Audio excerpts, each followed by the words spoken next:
ये तो बड़े मुबारक दिन हैं। सुभान अल्लाह, आज सोचिए ना कैसी रात है। मिना में लाखों आशिकान रसूल मौजूद हैं। लब्बैक अल्लाहुम्मा लब्बैक लब्बैक ला शरीक लक लब्बैक इन्नल हम्दा वन निअमता लक वल मुल्क ला शरीक लक की सदाएं बुलंद हो रही हैं। तरह तरह के लोग हैं, दुनिया भर से आए हैं, अलग अलग बोलियां हैं, मगर जबान एक है, नारा एक है, मकसद एक है, अल्लाह को राजी करना है। आज रात शबे अरफा है, आज वो रात है कि हाजियों की दुआएं कबूल की जाएंगी। एक खुशी का आलम होता है हाजियों के चेहरों पर, कोई दुआ कर रहा है, कोई आंसू बहा रहा है। और अब सुबह सबने अरफात जाना है और कल वो मैदान में जमा होंगे। अल्लाह अकबर, क्या मंजर होता है। दुनिया भर से आए हुए लोग एक ही मैदान में अल्लाह की बारगाह में जमा हो जाते हैं। ये वो दिन है मेरे प्यारे इस्लामी भाइयों, जब अल्लाह फरिश्तों के सामने फख्र फरमाता है और कुछ इस तरह इरशाद फरमाता है, ऐ मेरे फरिश्तों देखो, मेरे बंदे दूर दूर से परागंदा बाल, मैले कुचैले, अल्लाह की मेरी रिजा के लिए आज ऐदान अरफात में जमा हुए हैं। ऐ फरिश्तों गवाह हो जाओ, मैंने आज सबकी मगफिरत फरमा दी, कल सबकी मगफिरत हो जानी है। सुभान अल्लाह, अहादीस में ये मजमून मिलता है, अरफात के दिन एहराम की हालत में हाजिर होने वाला हाजी गुनाहों से ऐसा पाक हो जाता है जैसा कि मां के पेट से पैदा हुआ हो।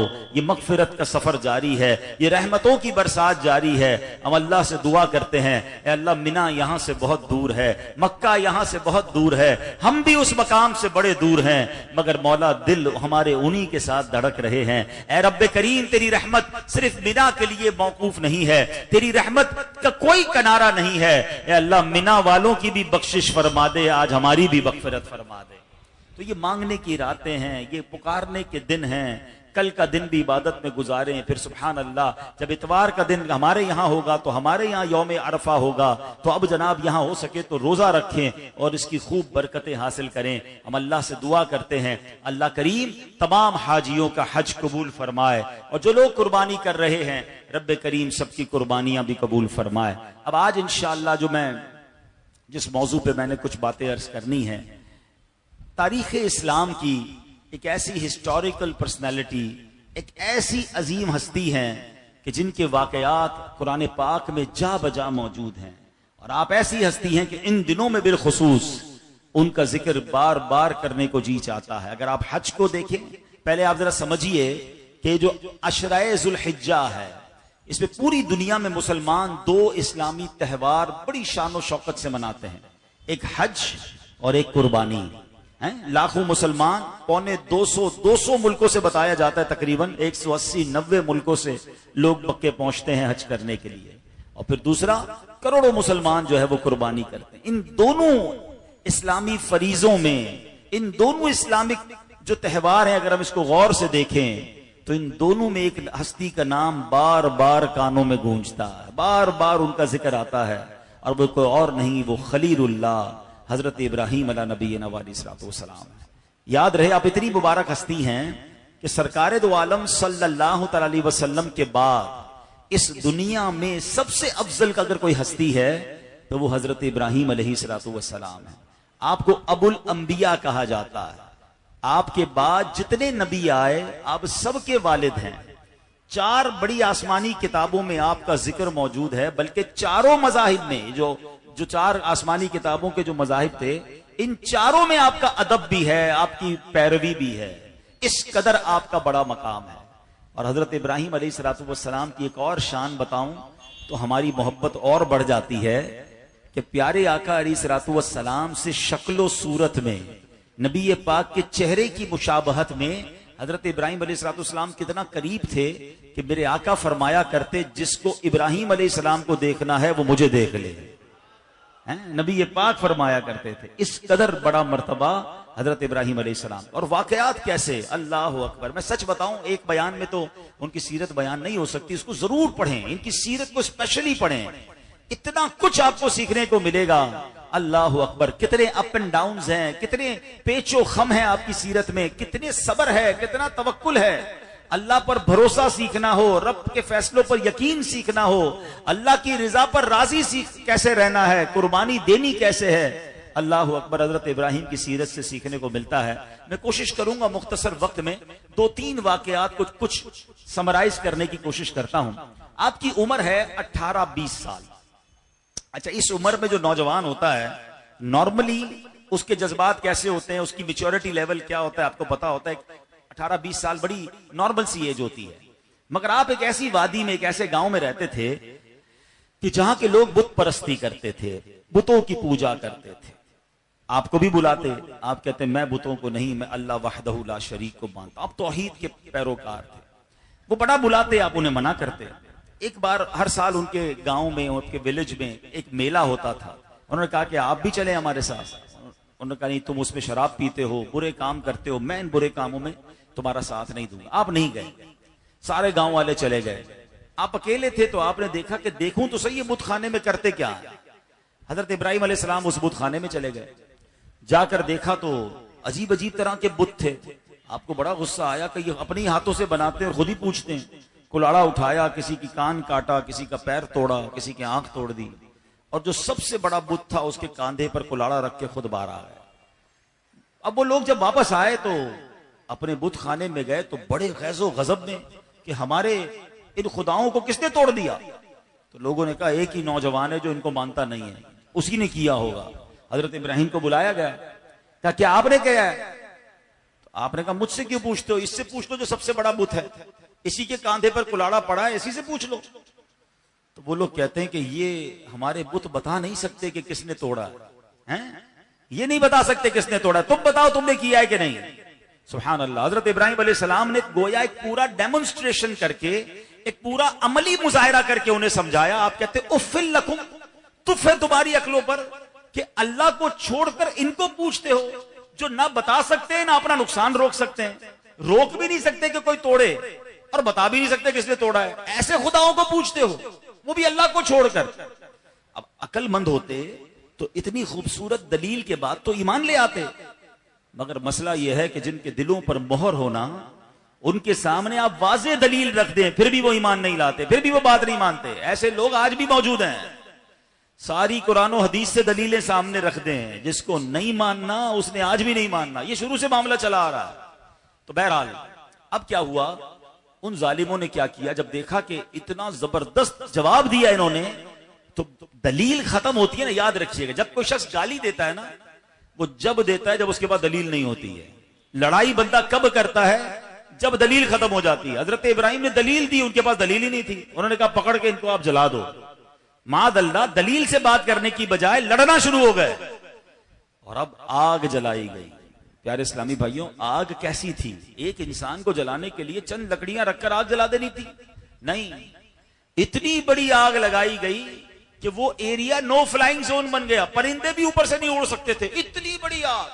अच्छा, आग इतनी बड़ी थी कि हजरत इब्राहिम को डालने के लिए उस आग में करीब तो कोई जा नहीं सकता था। अब करीब के एक पहाड़ पर ले जाकर मंजनीक, आज की जबान में कहूं तो जिसपे तोप के गोले फेंके जाते हैं, ऐसा रॉकेट लॉन्चर समझ लें कि उसके अंदर मादअल्लाह पत्थर को जिससे फेंके जाते थे, उससे हजरत इब्राहिम को उन्होंने प्लान किया कि आग में फेंकेंगे।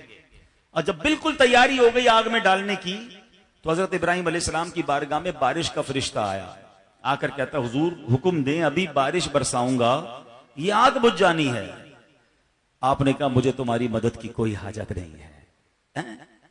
अब उसके बाद हवा का फरिश्ता आया, कहता हुजूर आप हुक्म दें, ऐसी हवा चलाऊंगा यह आग बुझ जानी है। आप फरमाते मुझे तुम्हारी कोई मदद की हाजत नहीं है। जब बिल्कुल थ्रो करने का टाइम आ गया ना, आग में डालने का, तो सारी मखलूक ने अल्लाह की बारगाह में पुकारना शुरू कर दिया, मौला तेरे खलील को आग में डाल रहे हैं, अगर आज इनका इंतकाल हो गया तो दुनिया में तेरा कोई नाम लेने वाला नहीं होगा। He was one and only that time, अकेले थे अल्लाह का नाम लेने वाले। अल्लाह ने फरमाया इब्राहिम से पूछ लो अगर वो तुम्हारी मदद चाहते हैं तो, हैं, वरना मैं इनका मददगार हूं। हजरत जिब्रील जाते हैं हजरत इब्राहिम, ए इब्राहिम अब आप हमारी मदद नहीं मांग रहे, अल्लाह ही से अर्ज कर दीजिए ना, अल्लाह से तो मदद मांगिए कि वो आपको बचाए इस आग से। 18-20 साल के हैं और जवाब सुनिए। आप फरमाते हैं मुझे क्यों मदद मांगनी है, रब देख रहा है ना, वो देख रहा है मुझे आग में डाला जा रहा है, अगर उसे मंजूर होगा तो बचा लेगा, और अगर उसकी रिजा ये है कि आज मैं आग में जला दिया जाऊं तो मैं जलने के लिए तैयार हूं।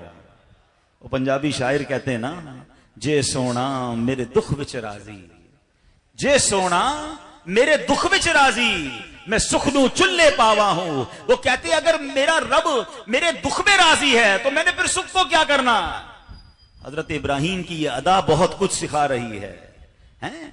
अगर रब की तरफ से ये मंजूर है कि हमें आजमाइश में डाला जाए, हमें तकलीफ में डाला जाए, तो बंदे का कमाल ये है कि रब की उस रिजा पर भी राजी रहे कि जिस रब ने सुख के दिन दिखाए हैं, अगर कुछ दिन आजमाइश के आए हैं, अरे छांव के बाद थोड़ी धूप आई है, तंदुरुस्ती के बाद थोड़ी बीमारी आई है, तो कमाल का बंदा वो है जो रब की रिजा पर राजी रहे कि या अल्लाह तेरे सुख के दिन पर भी राजी रहा, अब तेरी तरफ से आजमाइश आई तो उस पर भी राजी। हजरत इब्राहिम ने रब से नहीं कहा कि अल्लाह बचा ले। अब जब उन्होंने कहा ना रब देख रहा है, मेरा रब कारसाज है, तो सुभान अल्लाह, डायरेक्टली रब्बुल आलमीन आग को हुक्म देता है और वो कुरान में मौजूद है, कुल ना या ना रुकूनी बरदम व सलामन अला इब्राहिम। ऐ आग हजरत इब्राहिम पर सलामती वाली और ठंडी वाली हो जा। उलमा बैठे हैं, बड़ी डिबेट की है मुफस्सिरीन ने। अगर सिर्फ ये फरमाया जाता कि ठंडी हो जा तो कहीं इतनी ठंडी ना हो जाती कि हजरत इब्राहिम को तकलीफ पहुंचती। सर्दी भी तो तकलीफ देती है, गर्मी भी तकलीफ देती है, सिर्फ ठंडी ना फरमाया, फरमाया ठंडी और सलामती वाली हो जा। आग में फेंक दिया गया। मुझे बताओ ना, आग का काम क्या है? आग क्या करती है? जलाती है। कैसा जलाती है? थोड़ी देर के लिए उंगली लग जाए तो हमारे एक थोड़ा सा हो जाता है, तकलीफ, जल जाती है स्किन। हजरत इब्राहिम को पूरे का पूरा आग में डाल दिया गया। इतनी बड़ी आग, कितनी देर आग में रहे? तफसीर कुरान में आता है एक रिवायत के मुताबिक 7 दिन और एक रिवायत के मुताबिक 40 दिन आग के अंदर रहे हैं। नमरूद जो है अपने घर की छत से चढ़ चढ़ कर देखता था कि हाल क्या हुआ है, हजरत इब्राहिम आग में किस कैफियत में है। उसको आग ही आग नजर आती थी।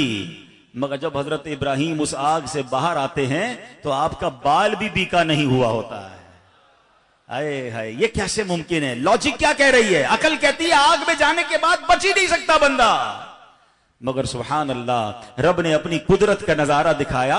उस आग का काम जलाना है, मगर मेरे रब ने उसी आग को सलामती वाली ठंडी बनाकर बाग बना दिया।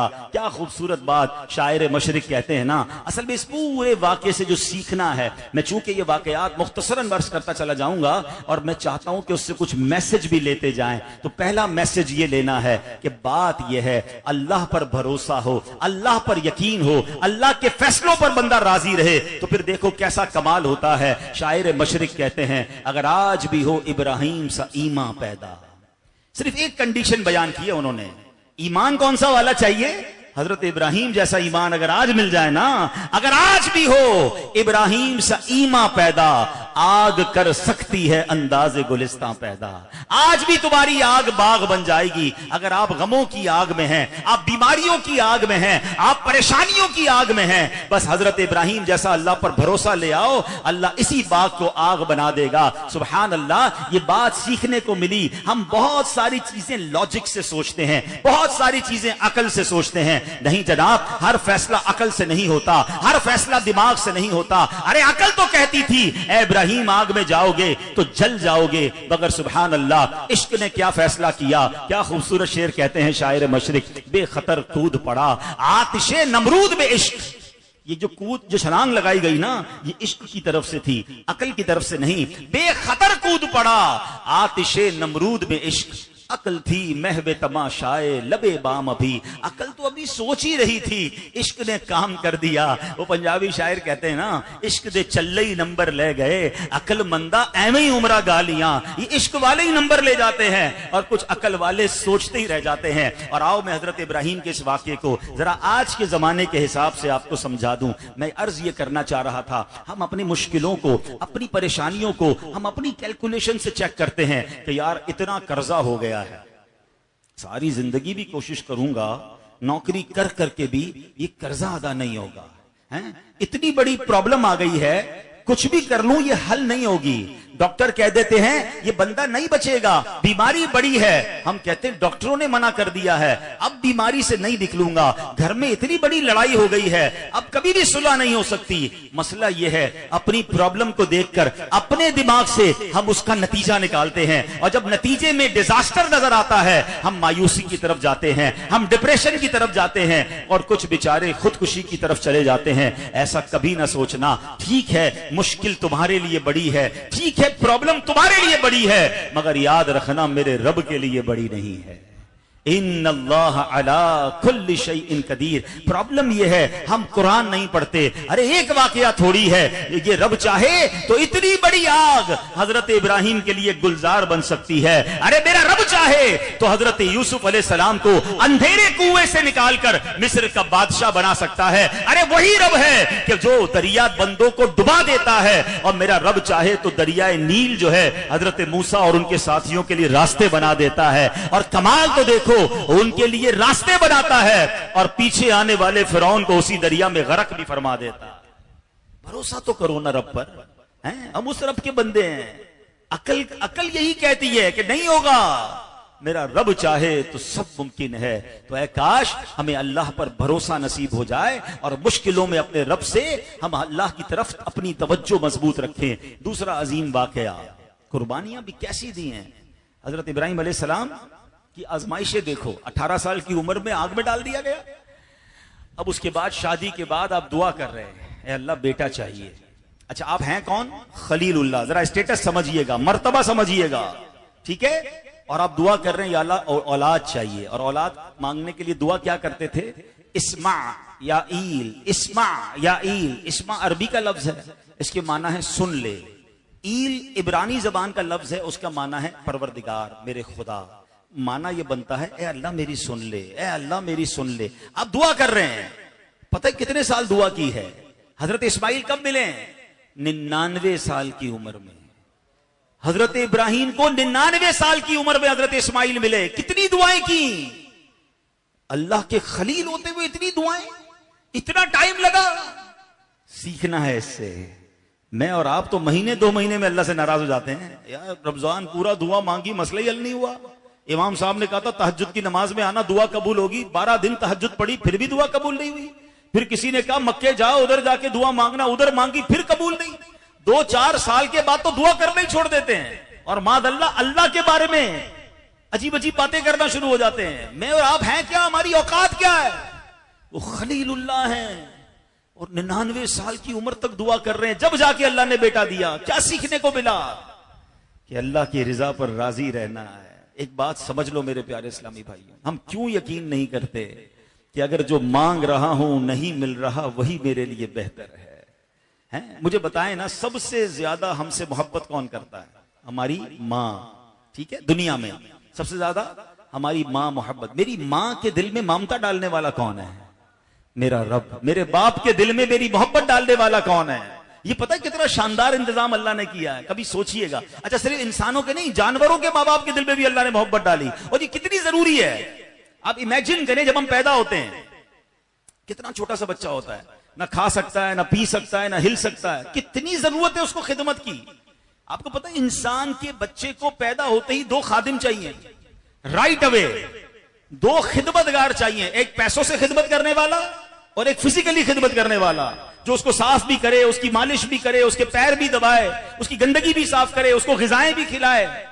अल्लाह ने ये खिदमत दे दी माँ को। कैसी खादिमा बनती है माँ, है? देखा है, रात नहीं सोती, बच्चे को सुला रही है, उठ जाए फिर उठ जाती है, कभी पैर दबा रही है, कभी मालिश कर रही है, कभी एक्सरसाइज करवा रही है, कभी दूध पिला रही है, गंदगी हो रही है तो साफ कर रही है, झिन नहीं खा रही है।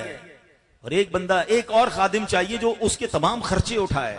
अल्लाह ने ये मोहब्बत बाप के दिल में डाल दी। वो अपने पैसे काट काट कर, छोटी सी तनख्वाह होती है मगर उसमें भी बच्चों का दूध का डब्बा लेके जा रहा होता है। डॉक्टर कहता है ये वाला इंजेक्शन लगाओ, वो वाला इंजेक्शन लगा रहा है। आप जरा सोचिए, अगर माँ बाप के दिल में ये मोहब्बत ना होती और पैदा होते ही मुझे और आपको छोड़ दिया जाता, हम तो सिसक सिसक के मर जाते। ये अल्लाह ने इंतजाम किया, ये हर जानवर के लिए भी इंतजाम है। आप देखिए बच्चा पैदा होते ही माँ को उस जानवर के बच्चे की फिक्र हो जाएगी। अल्लाह अकबर, क्या मेरे रब की शान है, ऐसी मोहब्बत डाल दी कि वो बच्चे को अपने से ज्यादा प्यार करने लग जाते हैं। अब जरा बताओ, जिस रब ने मेरे माँ बाप के दिल में इतनी मोहब्बत डाली, वो हमसे कितनी मोहब्बत फरमाता है। और अगर दुआ कबूल नहीं कर रहा है और मैं जो मांग रहा हूं वो नहीं मिल रहा है, इससे क्या यकीन होना चाहिए कि यही मेरे लिए बेहतर होगा। आपको पता है, उलमा ने ये डिबेट की है, ये लिखा किताबों में, किसी का गरीब रहना उसके लिए अच्छा है, किसी का अमीर होना उसके लिए अच्छा है, किसी का सेहतमंद होना उसके लिए अच्छा है, किसी का बीमार रहना उसके लिए अच्छा है। इस गरीब को पैसे मिल जाएंगे, कहीं इस पैसों से इसका ईमान बर्बाद ना हो रहा हो, इसलिए अल्लाह ने उसको गरीब रखा। और किसी अमीर को गरीब इसलिए नहीं बनाया कि अगर गरीब बनाता तो ये गुर्बत की वजह से कहीं कुफ्र ना कर लेता। ये अल्लाह बेहतर जानता है, ये उसके फैसले हैं। हम बंदे हैं, हमारा काम उस पर यकीन रखना है। मैंने कई बार अपने बयानात में ये मिसाल दिया कि एक बार फिर दे देता हूं, शायद किसी को तसल्ली मिल जाए। बाज़ औक़ात लोग बड़े परेशान होते हैं, दुआएं मांग रहे होते हैं, मसला हल नहीं हो रहा होता। तो मैं एक मिसाल के जरिए समझा देता हूं। तो अब उसकी मिसाल क्या है? मिसाल के तौर पे आजकल गर्मी के दिन है और आपको जाहिर है हमें भी प्यास लगती है, ठंडा पीने को जी चाहता है। घर में किसी की तबीयत बच्चे की खराब हो जाए, अल्लाह ना करे बुखार हो जाए या उसको जनाब खांसी हो जाए, फ्लू हो जाए, और वो बच्चा रोने लगे आपके सामने कि अब्बू जी मुझे आइसक्रीम खानी है, मैंने ठंडा शरबत पीना है, गला उसका खराब है, बुखार उसे हुआ है, मुझे सही बताओ आप उसे शरबत पिलाएंगे? जवाब दीजिए। जालिम अब्बू जान है, आपका बच्चा रो रहा है, उसको आइसक्रीम खिला दो यार, रो रहा है शरबत पिला दो। तो आप क्या जवाब देते हैं? मैं वालिद हूं, मुझे पता है इसको कब क्या देना है, अभी दूंगा, बेशक रोने दो इसको, अगर दे दूंगा तो और बीमार हो जाएगा। यही जवाब दोगे ना? अब जरा दिल के कानों से मेरा जवाब सुनना, ये जुमला सुनना। आप वालिद हैं, आपको पता है अपने बच्चे को कब क्या देना है, मेरे खालिक को नहीं पता मुझे कब क्या देना है? मैं रो रहा हूं वो नहीं दे रहा, मैं गिड़गिड़ा रहा हूं वो नहीं दे रहा, मैं तड़प रहा हूं वो नहीं दे रहा। अरे यही बेहतर है, इसीलिए वो नहीं दे रहा। जिस दिन ये भरोसा मिल गया ना आपको, आपके मसले हल हो जाएंगे, आपकी टेंशन खत्म हो जाएगी। हजरत इब्राहिम 99 साल तक दुआएं करते रहे, अब बेटा दिया गया। अभी तो बच्चा दूध पीता है। मुझे एक बात बताएं, किसी के घर पे 10-15 साल के बाद औलाद पैदा हो दुआएं कर करके, तो कितना प्यार करते हैं उस बच्चे को, उसके तो गोया पैर जमीन पर नहीं आने देते। नहीं भाई, बड़ी नाजों से बड़ी मन्नतों से मिला है, ये बच्चे को कुछ नहीं होना चाहिए। 99 साल की दुआओं के बाद मिला। अच्छा, आपने उसका नाम भी इस्माइल रख दिया, क्योंकि मांगते यही थे, इस्मा या ईल, नाम ही इस्माइल रख दिया कि इन्हीं दुआओं से मिला है भाई है। मगर अब क्या हुआ? अभी दूध पीता है और आपको हुक्म दिया गया कि अपनी ज़ौजा को और अपने बच्चे को एक सहरा में छोड़कर आ जाओ, जहां कोई आबादी नहीं है, पहाड़ है, सहरा है, तपती गर्मी है, रेगिस्तान है। आप इमेजिन कर सकते हैं कि हम अपने बीवी बच्चों को कभी ऐसे मैदान में छोड़कर आ जाएं? आप गए बीबी हाजरा और हजरत इस्माइल को लेकर, कहां पर? जहां आज मक्का आबाद है। उस वक्त कुछ नहीं था, आपने वहां पर छोड़ दिया। अब वापस जाने लगे, थोड़ी सी खजूरें हैं, थोड़ा सा पानी है। बीबी हाजरा कहती, ए इब्राहिम कहां छोड़कर जा रहे हो? आपने कोई जवाब नहीं दिया। दोबारा कहा, इब्राहिम बताएं तो सही, किसके आसरे पे छोड़ के जा रहे हैं? आपने कोई जवाब नहीं दिया। आखिर में बीबी हाजरा कहती, ए इब्राहिम बस ये बता दें, अल्लाह ने आपको हुक्म दिया है जो हमें छोड़ के जा रहे हैं? कहा, रब ने हुक्म दिया है। कहा, अगर अल्लाह ने हुक्म दिया है तो वो हमें जाया नहीं फरमाएगा। कैसी खातून है, कैसी फैमिली। हजरत इब्राहिम चले गए उन्हें छोड़ के, थोड़े दिन पानी चला, थोड़े दिन खजूरें चली, सब खत्म। इतनी भूख हो गई कि बीबी हाजरा का अपना दूध भी खत्म हो गया। वो हजरत इस्माइल को पिला नहीं पा रही थी। अब भूख के मारे, प्यास के मारे वो बच्चा रो रहा है, माँ बेकरार है, एक पहाड़ से दूसरे पहाड़ पानी की तलाश में दौड़ रही है, पानी नहीं मिल रहा, बच्चा रो रहा है, माँ कभी उधर जाती है कभी इधर जाती है। और आखिरकार अल्लाह का करना ऐसा हुआ, जिब्रील अमीन आते हैं, जो पैर हजरत इस्माइल जमीन पर रगड़ रहे हैं उसके करीब जिब्रील अमीन अपने पैरों की ठोकर लगाते हैं और अब जमीन से चश्मा जारी होता है। पानी का नाम ही जमजम हो गया। और सुभान अल्लाह, वो कैसा चश्मा है। आप खारादर में रहने वाले, ओल्ड सिटी में रहने वाले बोरिंग करते हैं, कभी कभी पहले कुएं खुदवाए जाते थे। कभी इसकी हिस्ट्री पढ़िएगा, 25 साल 50 साल 100 साल, कभी कभी 200-400 साल कुआं चल जाता है, फिर पानी खत्म हो जाता है, फिर बोरिंग खत्म हो जाती है, फिर कुआं सूख जाता है। अल्लाह अकबर। आपको पता है जमजम को जारी हुए कितना टाइम हो गया है? 5000 साल से ज्यादा अरसा हो गया है, और ये पानी है कि खत्म नहीं हो रहा। अरे एक दो खानदान वाले नहीं, उस वक्त तो बीबी हाजरा और हजरत इस्माइल के लिए निकला था। आज करोड़ों गैलन रोजाना निकल रहा है, बड़े बड़े पंप लगा दिए गए हैं। कंटेनर भर की तामीर में कैसे करूं? क्योंकि आज किसी को प्लॉट दिया जाए, साथ एक डिमार्केशन प्लान दिया जाता है, एक मैप दिया जाता है कि आपका प्लॉट यहां से यहां तक है। हम उसकी बुनियादें बनाते हैं, डिमार्केशन कराते हैं, चार दीवारी खड़ी करते हैं। हजरत इब्राहिम को कहा गया, ए इब्राहिम वही काबा बनाना है जहां हजरत आदम अलैहिस्सलाम ने बुनियाद रखी थी। ए मक्के जाकर काबा देखने वालों, एक और बात सुन लो, ईमान ताजा हो जाएगा। आज जिस काबे को हम देखते हैं ना, एग्जैक्टली इसी काबे के ऊपर 7वें आसमान पे फरिश्तों का काबा बैतुल मामूर मौजूद है, जहां फरिश्ते तवाफ करते हैं। ये इतनी कमाल की डायमेंशन है। तो उसी जगह पर काबा बनाना था। हजरत आदम ने काबे की तामीर की थी। जब तूफान नूह आया था तो अब काबे की कोई बुनियाद बाकी नहीं थी, कोई निशान बाकी नहीं था। हजरत इब्राहिम से कहा गया काबे की तामीर करो। अब आपने कहा या अल्लाह कहां से कहां तक तामीर करूं? अब एक बादल भेजा गया और फरमाया गया कि इस बादल जहां जाके खड़ा हो जाए, इसके साए में जो डायमेंशन है, इसमें आपने काबे की तामीर करनी है।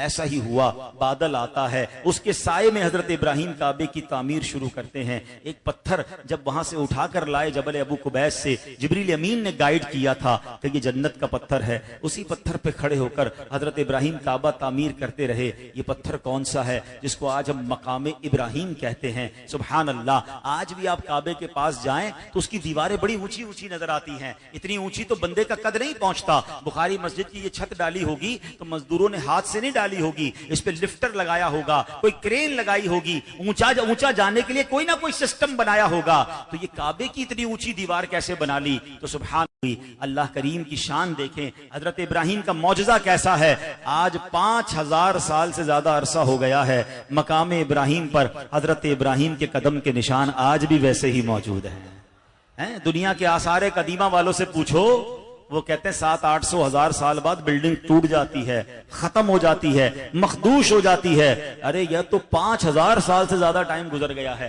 हजारों बारिशें, हजारों आंधियां आई होंगी, मगर ये कदम के निशान पत्थर पर वैसे ही मौजूद हैं। अल्लाह करीम ने इसका जिक्र कुरान में किया, वत्तखिज़ू मिन मक़ाम इब्राहीम मुसल्ला, और इब्राहिम के खड़े रहने की जगह को अपना मुसल्ला बनाओ। अब काबे की ताबीर हो गई। हजरत इब्राहिम से फरमाया गया, ए इब्राहिम लोगों को हज के लिए बुलाओ।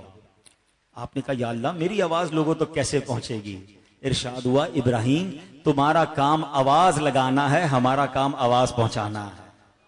आप मक्के में जो माशाल्लाह जो मक्के मदीने गए हैं, जो कोहे सफा है, सफा से मरवा जाते हैं ना, सफा से आप बाहर निकले तो एक पहाड़ है जहां महल बन गया है। एक्चुअली ये जबल अबू कुबैस है। ये वो पहाड़ है जो दुनिया का सबसे कदीम पहाड़ है।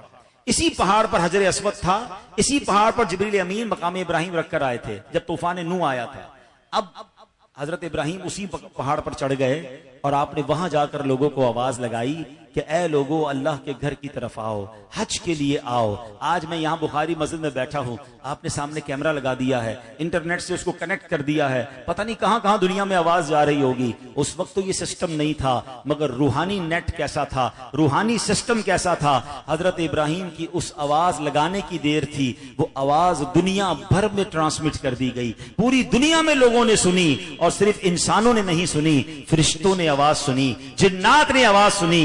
और सुनिए, मां के पेट में बच्चों ने आवाज सुनी, आलम में अरवाह में रूहों ने आवाज सुनी। और फिर क्या हुआ? उस आवाज के जवाब में लोगों ने जवाब दिया।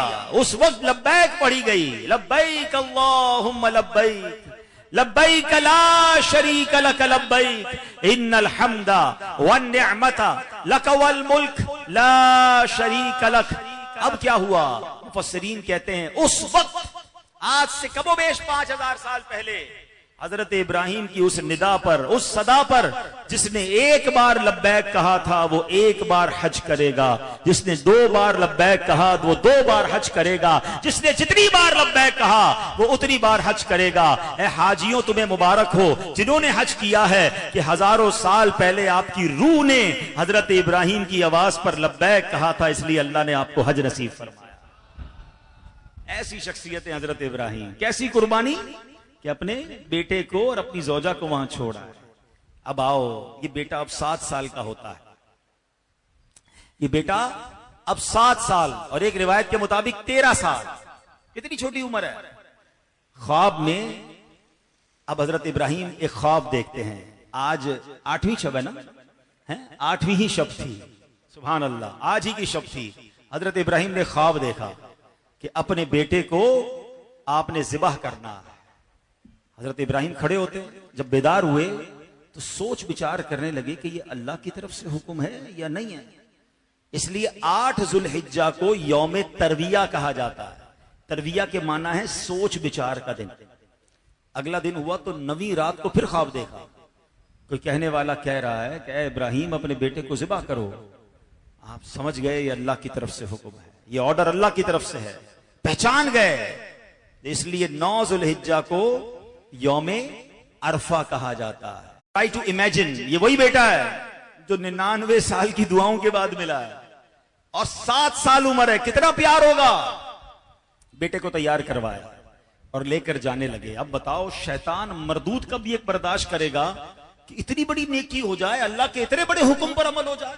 शैतान एक इंसान की शक्ल में हजरत इब्राहिम के सामने आ गया।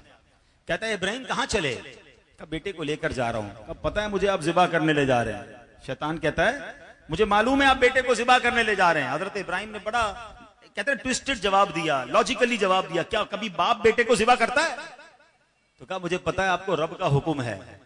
तो कहा जब रब का हुक्म है तो फिर मैं राजी हूं। अब वो जो है शैतान मरदूद बीबी हाजरा के पास पहुंच गया। अब मां कितनी ज्यादा क्लोज होती है अपने बच्चे से। कहा ए हाजरा पता है हजरत इब्राहिम इस्माइल को लेकर कहां गए? कहा कहीं तैयार करा के लेकर गए। कहीं नहीं, आपके बेटे को ज़िबा करने गए। बीबी हाजरा कहती क्या बाप भी बेटे को ज़िबा करता है? कहा उनको अल्लाह का हुक्म मिला है। हाय हाय, मां तो देखो कैसी, अगर कहती है अल्लाह का हुक्म है तो फिर हम भी राजी हैं, ज़िबा करने पर भी राजी हैं। अब क्या हुआ, उस मरदूद को फिर चैन नहीं आया। वो हजरत इस्माइल के पास आया।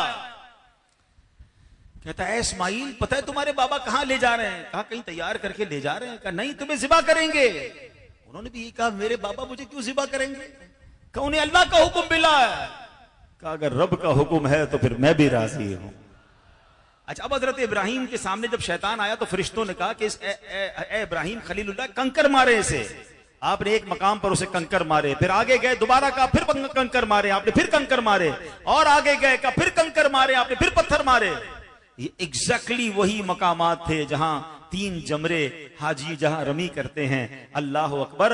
अल्लाह को अपने खलील की अदा कैसी पसंद आई कि आज किसी हाजी का हज पूरा नहीं होता, उसका वाजिब अदा नहीं होता जब तक वो जमरात को रमी ना करे। और सुभान अल्लाह, चले कंफ्यूजन भी दूर कर दूं, जरा लॉजिक से एक बात समझ लो। ये लोग जो बातें करते हैं ना, अल्लाह वालों की याद क्यों मनाते हो, उर्स क्यों मनाते हो, उनका दिन क्यों मनाते हो, बार बार उनका जिक्र क्यों करते हो? मेरा उन सबसे सवाल है, लगता है तुमने हज नहीं किया, और अगर हज किया है तो लगता है कान और आंखें बंद रख के हज किया है। अरे मुझे एक बात का जवाब दो, सई क्यों करते हैं? सामने काबा मौजूद है, काबा तो अल्लाह का घर है। अकल तो यह कहती 2 पहाड़ों के दरमियान दौड़ने की क्या जरूरत है, जाओ काबे का तवाफ करो, ज्यादा सवाब मिलेगा।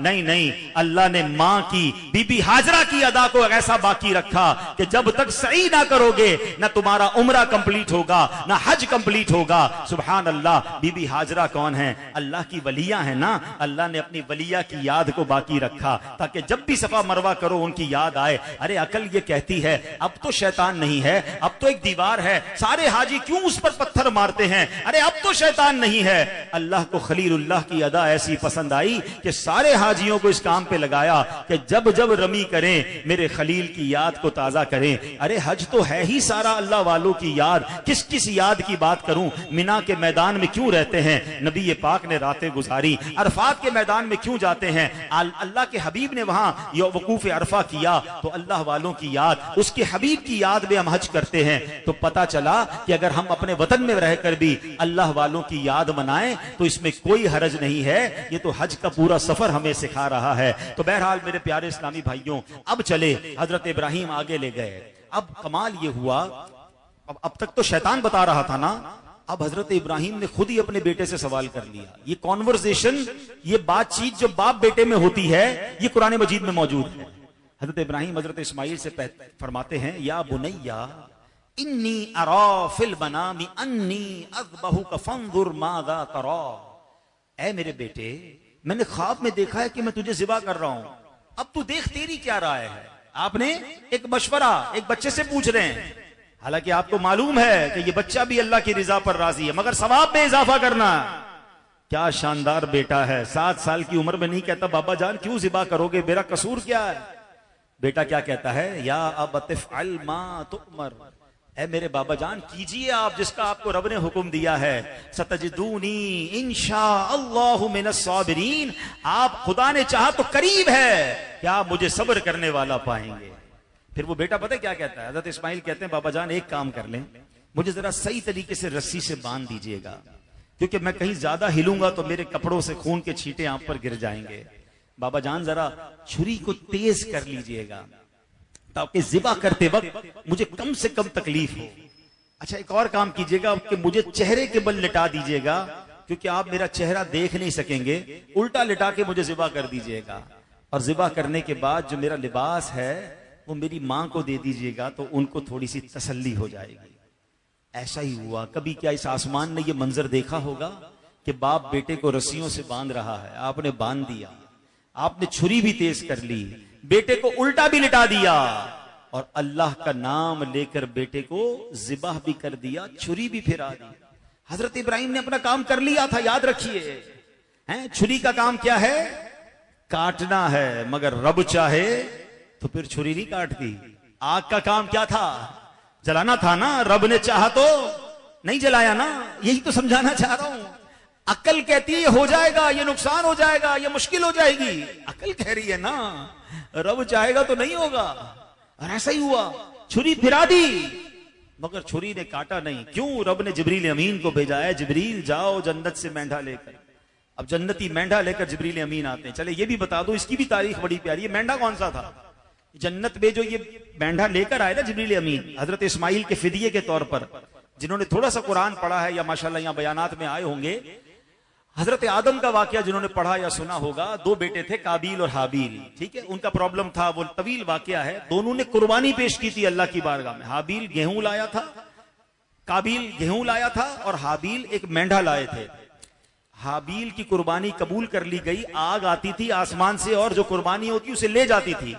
तो ये वही मेंढा था जो हजरत हाबिल ने पेश किया था, वो जन्नत में मौजूद था। वही मेंढा हजरत इस्माइल के फिदिये के तौर पे आया है। अच्छा अब जरा मंजर देखिएगा, बड़ा कमाल का मंजर है ये। बस बयान अब मैं एंड करने लगा हूं। हजरत इस्माइल रस्सियों से बंधे हुए, उल्टा लिटाए हुआ है, छुरी हाथ में है, और आप वालिद साहब ऊपर झुके हुए हैं।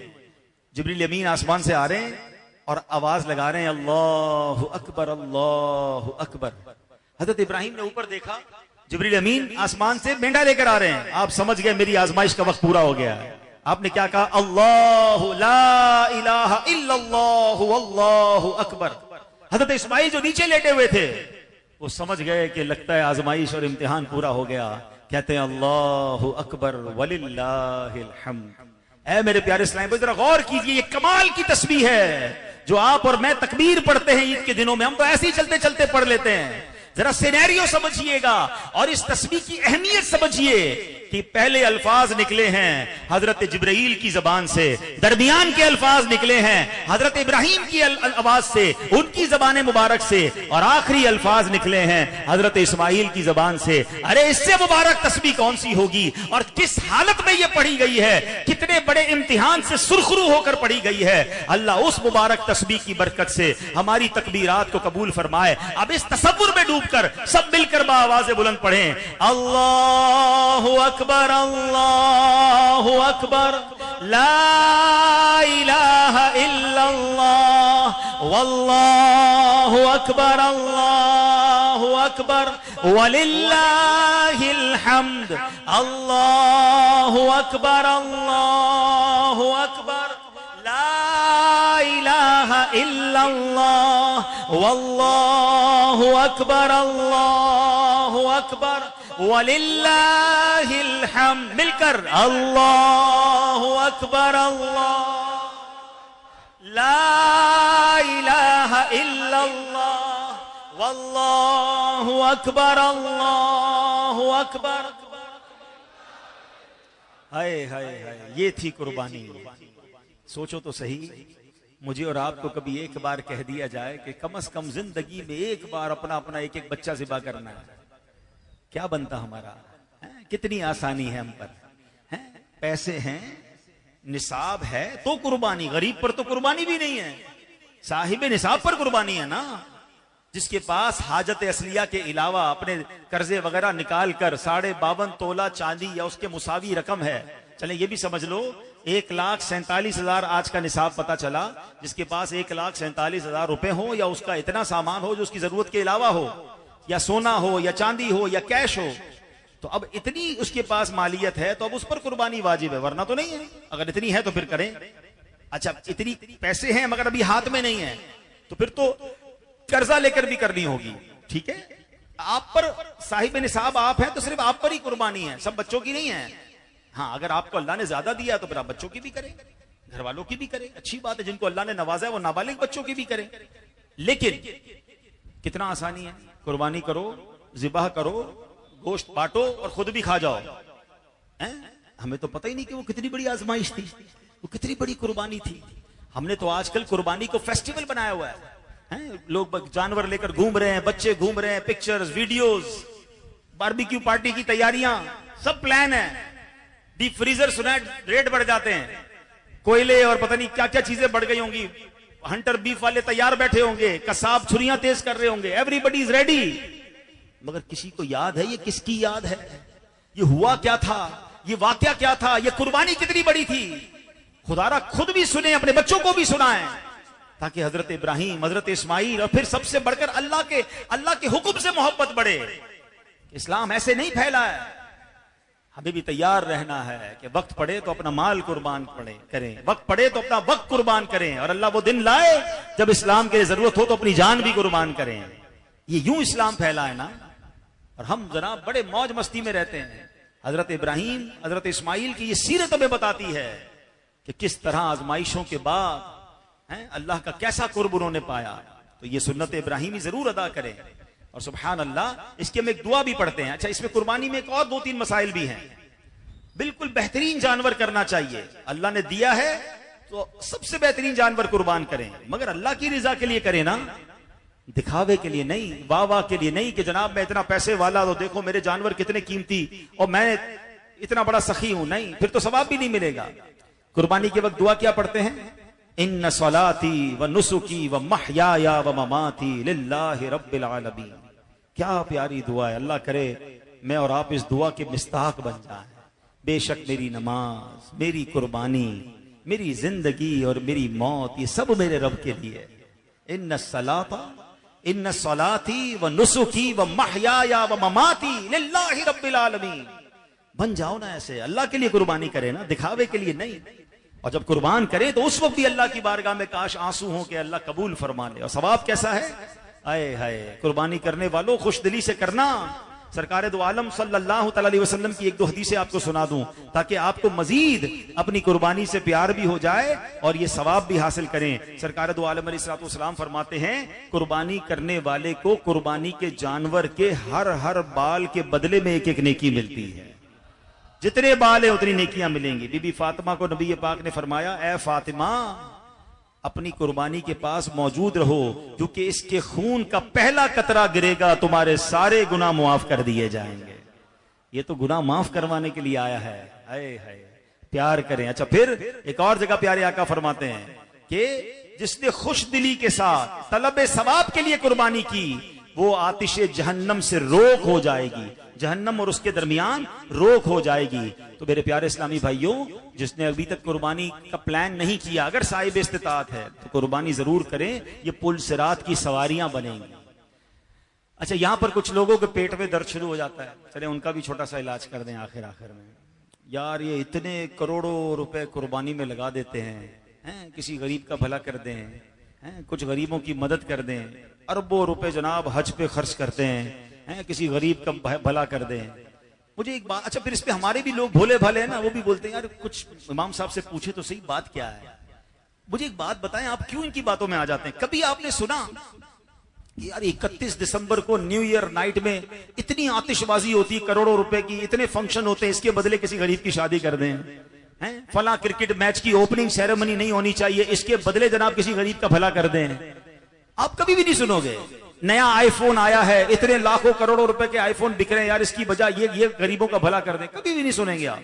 नए नए मॉडल की गाड़ियां आई जा रही हैं, किसी शोरूम के बाहर आप किसी को खड़े होकर नहीं कहेंगे यार इतने सारे जनाब महंगी महंगी गाड़ियां ले रहे हो किसी गरीब की। नहीं, जब भी मुसलमान अल्लाह के नाम पर खर्च करेंगे ना, नबी पाक की मोहब्बत में, ये 12वीं में भी प्रॉब्लम होता है। जब भी 12 रबीउल अव्वल आएगा, कोई लाइटिंग कर रहे होंगे, कोई लंगर खिलाएंगे, परचम लगाएंगे, तब उनको याद आएगा गरीब के बच्चे। उसी तरह अब ये बकरीद में याद आ रहे होंगे। इनको पेट में दर्द इस्लाम से है, गरीबों की मोहब्बत नहीं है, वरना हर जगह बोलते ना, कोई नहीं कहेगा आपको। इतने त्योहार, इतने फेस्टिवल, पता नहीं कौन कौन से डे मनाए जा रहे हैं, लेकिन उसमें किसी की जबान पर नहीं आएगा। चलो इनका मैं थोड़ा सा यूं भी समझा दूं आपको। चल सिर्फ कुर्बानी की बात करते हैं, कुर्बानी की बजाय किसी गरीब का भला कर दो। हैं अरे आपको लगता है फिर पता ही नहीं है कुर्बानी से कितने गरीबों का भला होता है। जिनने थोड़ा सा इकोनॉमी पढ़ी है ना, बिजनेस, माशाल्लाह खारादर तो है ही बिजनेसमैन का एरिया, सारी हम भी यही कारोबार कर करके बड़े हुए हैं। बिजनेस की फॉर्मूला क्या है, बिजनेस इकोनॉमी क्या कहती है? अमीर की जेब से पैसा निकले और गरीब की जेब में जाए, या लोगों की जेबों से पैसा निकले और मार्केट में फ्लो करे, ये ग्रोथ को बढ़ाता है, ये बिजनेस इकोनॉमी को बूस्ट देता है। आपको अंदाजा है कितने पैसे खर्च होते हैं कुर्बानी पर? खरबों रुपए की कुर्बानी होती है अल्हम्दुलिल्लाह पाकिस्तान में। ये पैसे किधर जाते हैं? कुर्बानी किस पर वाजिब है? अमीर पर वाजिब है ना, साहिब निसाब, उनकी जेब से निकला, गया किसके पास? ये जितने जानवर वाले लोग हैं बेचारे, ये गांव से आते हैं 90%। ये गांव गोठों के रहने वाले सारा साल जानवर पालते हैं, इन सबको ये पैसे मिलते हैं। अच्छा, सिर्फ उनको नहीं मिलते, उसके बाद ये जानवर मंडी में आते हैं, मंडी में चारे वालों का कारोबार शुरू हो जाता है, इनके कारोबार शुरू हो जाते हैं। फिर ट्रांसपोर्टेशन, कितने ट्रक वाले, कितने सुजुकी वाले, उनका कारोबार शुरू हो जाता है। जब ये जानवर हमारे मोहल्ले में आते हैं तो मोहल्ले में जो हमारे चौकीदार होते हैं, जो पालने वाले होते हैं, उनका काम शुरू हो जाता है, चारे बिक्रे होते हैं। अच्छा, उसके बाद जब कुर्बानी होती है तो हजारों लाखों कसाई, उनके साथ हेल्पर, सबकी जनाब दिहाड़ी लगती है, सब पैसे कमाते हैं। उसके बाद आगे चलें, जब ये गोश्त कट जाता है तो फिर बारबेक्यू बनाने वालों का काम शुरू हो जाता है, फिर कबाब वालों का काम शुरू हो जाता है, कोयले बिक रहे हैं, मिट्टी का तेल बिक रहा है। और आगे चलें, जब ये चमड़ा ये मार्केट में जाता है तो लेदर फैक्ट्रियां चलना शुरू हो जाती है, उसके कारखाने चलना शुरू हो जाते हैं। अरे आप शुरू तो करो, ये पैसा कितने लोगों को रोजगार दे रहा है। एक सुन्नत इब्राहिमी पे मुसलमान अमल करते हैं और लाखों करोड़ों मुसलमानों का फायदा होना शुरू हो जाता है। कहते हैं गरीबों की मदद करो, कुर्बानी करो, गरीबों की मदद हो रही है। एक और तहकीक मैंने पढ़ी कि 4 करोड़ पाकिस्तानी बकरा ईद में वो होते हैं कि जो पूरे साल में गोश्त नहीं खा सकते। 4 करोड़ पाकिस्तानी वो होते हैं जिनको गोश्त उनके घरों तक पहुंच जाता है। कितनी बड़ी खिदमत है। आप इस्लाम से मोहब्बत करें ना। और मेरी एक और बात आज सुन लीजिएगा, हदीस पाक का मजमून है कि अल्लाह के नजदीक यौमुन नहर 10 जुल्हिज्जा जानवर का खून बहाने से ज्यादा अफजल कोई काम नहीं है। मैं किसी भी गरीब की मदद करूं, किस लिए करूंगा भाई? अल्लाह की रिजा के लिए करूंगा ना, सवाब के लिए करूंगा। जब रब फरमा रहा है, उसके हबीब फरमा रहे हैं कि सबसे अफजल काम अल्लाह के नजदीक खून बहाना है, तो मैं अपनी अकल से फैसला करूंगा या शरीयत का फैसला करूंगा? मुझे सवाब चाहिए, अल्लाह की रिजा चाहिए। अभी तो सुना हजरत इब्राहिम को आग में डाला जाना मंजूर था, अकल नहीं दौड़ाई थी। मगर आज इस्लामी आकाम में लोग अकल दौड़ा रहे हैं कि ये क्यों है तो वो क्यों है, तो ये हुक्म किस लिए है। वो अल्लाह के बंदों, हम बंदे हैं, हमारा काम लब्बैक कहना है, हमारा काम मानना है।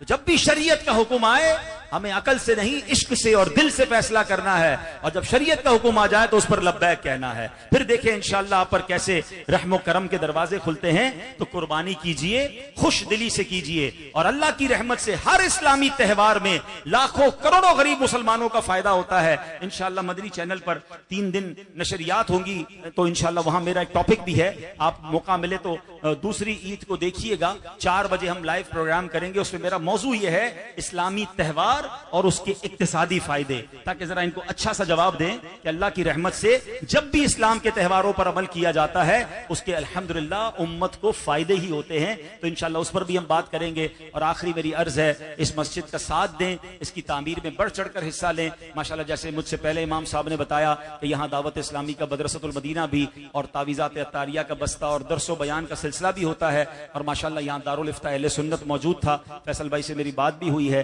कि इंशाअल्लाह जब जब ये तामीर मुकम्मल हो जाएगी तो फिर इंशाअल्लाह बुखारी मस्जिद में दारुल इफ्ता अहले सुन्नत भी बनेगा और आपके अतराफ के लोगों को इंशाअल्लाह शानदार तरीके से शरई रहनुमाई भी मिलेगी। अल्लाह करीम आप सबको इसकी जज़ा अता फरमाए। और आखिरी अर्ज ये है कि अपनी कुर्बानी की खालें दावत इस्लामी को दीजिए, ताकि जो दीन का इतना बड़ा काम दावत इस्लामी कर रही है हम उसके दस्तो बाजू बने। और क्या मालूम हमारी एक खाल देने से इंशाअल्लाह किसी हाफिज किसी आलिम की मदद हो गई तो हमारे लिए सदका जारिया हो जाएगा।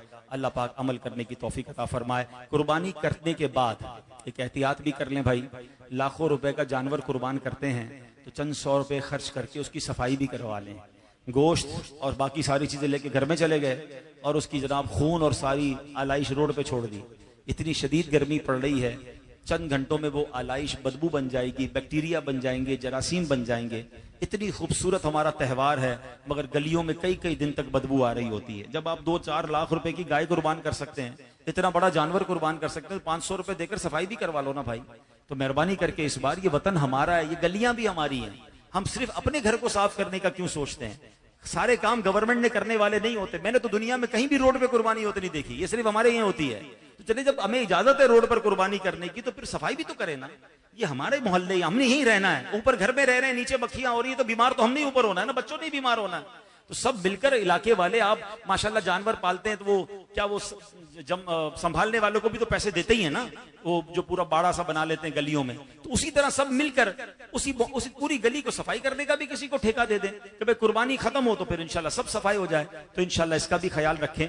मुसलमान हैं और सफाई निस्फ ईमान है, तो इंशाल्लाह इसकी बरकतें मिलेंगी। अल्लाह पाक अमल करने की तौफीक अता फरमाए।